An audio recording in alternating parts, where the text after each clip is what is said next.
Bien, eh bien, le quart de finale de la Coupe Guitar vient de se terminer avec une large victoire et très large victoire de l'équipe junior contre l'Escure sur le score de 56-22, ce qui entraîne automatiquement évidemment la qualification pour la demi-finale où la SC rencontrera le Toulouse Olympique.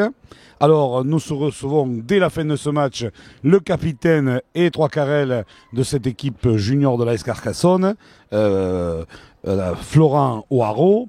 Alors, Florent, première question.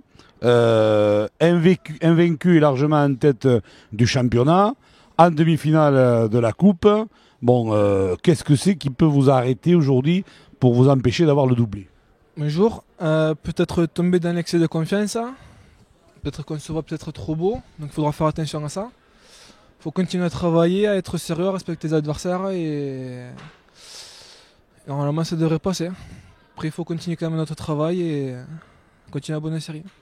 Est-ce que vous en parlez entre vous déjà du doublé ou est-ce que vous prenez les rencontres match après match? On en parle parce que c'est l'objectif, mais c'est encore loin, donc il ne faut pas trop s'y voir déjà. Mais il faut que ça reste objectif et dans tout état. Alors faisons connaissance un peu plus avec toi. Trois carrels, mais capitaine évidemment, mais un beau gabarit, grand gabarit.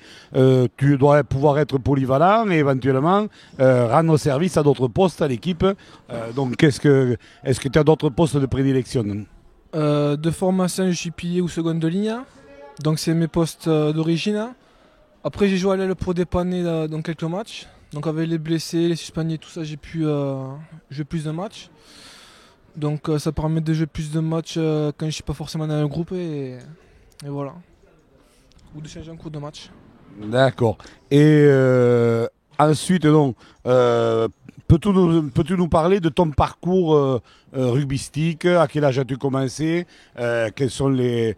Est-ce que tu as commencé à la Maison des Jeunes de Carcassonne? À quel âge? Poussin, etc. Donc j'ai commencé le rugby à 17 ans. Je n'avais jamais fait avant. J'ai commencé en junior il y a 3 ans. Donc ça fait maintenant ma troisième saison. J'ai commencé en junior B. Les blessés ont fait que j'ai joué à partir de la moitié des saisons en junior A. Et ça m'a permis d'y rester, de garder ma place depuis 3 saisons. Alors ça c'est un bel exemple de la politique de la Junior Academy parce que tu es l'exemple justement d'un garçon qui n'a pas un parcours classique, qui n'a pas commencé le rugby il y a 10 ans en arrière, et qui a commencé très tard et qui pourtant et fait partie du groupe des juniors. Et ça, c'est quand même intéressant. Ça montre que on peut démarrer tard et pourtant avoir des perspectives et pourquoi pas viser haut. Mm.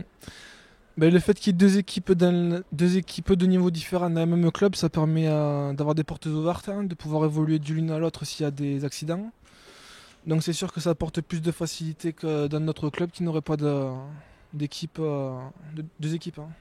Et c'est aussi une politique de l'encadrement, des entraîneurs, d'avoir justement, de ne pas avoir, d'avoir mis beaucoup de passerelles entre les deux équipes. Oui, puis ça permet aux débutants d'apprendre aux côtés des gens plus expérimentés qui ont joué au rugby depuis longtemps. Donc ça a été mon cas. Et que ce soit, même si je ne joue pas avec eux, que ce soit aux entraînements ou autre, ça permet de les côtoyer, d'apprendre à leur côté.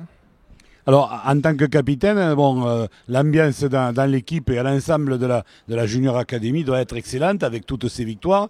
On sait que les juniors B, après la victoire à Sals, il y a 2 semaines, étaient aussi en tête de leur championnat. Je crois que il doit y avoir une super ambiance entre vous. Vous devez vous éclater. C'est sûr que les victoires appellent les victoires, que les victoires gardent un bon groupe, hein.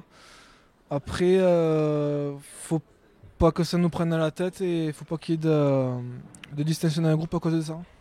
Et pour terminer, est-ce que le fait d'avoir une dizaine ou une douzaine de garçons qui sont stagiaires en équipe 1, ça tire tout le groupe vers le haut?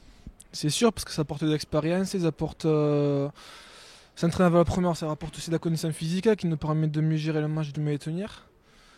Ils nous apportent leur expérience, comment. Enfin, ça nous a servi toute la saison pour pour arriver à là où nous en sommes, c'est-à-dire leader du championnat et en demi-finale de coupe. Et vous devez vous aussi tous, enfin, tous ceux qui n'en font pas partie, doivent aussi quelque part avoir dans la tête ce petit objectif de se dire pourquoi pas moi, j'arriverai pas à être. On sait que par exemple Canet, il n'y a pas très longtemps, est passé dans les stagiaires, dont la porte là aussi est ouverte pour tout le monde. Oui, c'est sûr que ça permet de se surpasser, de montrer que le club fait confiance aux jeunes. Donc ça doit apporter une motivation supplémentaire, en plus de celle qu'on a au quotidien pour le championnat et la coupe. Bon, eh bien, merci Florent, on te laisse rejoindre les vestiaires parce qu'il fait pas chaud après le match. Et puis, tu sais ce qu'on te dit pour la suite de la saison et puis de ta carrière.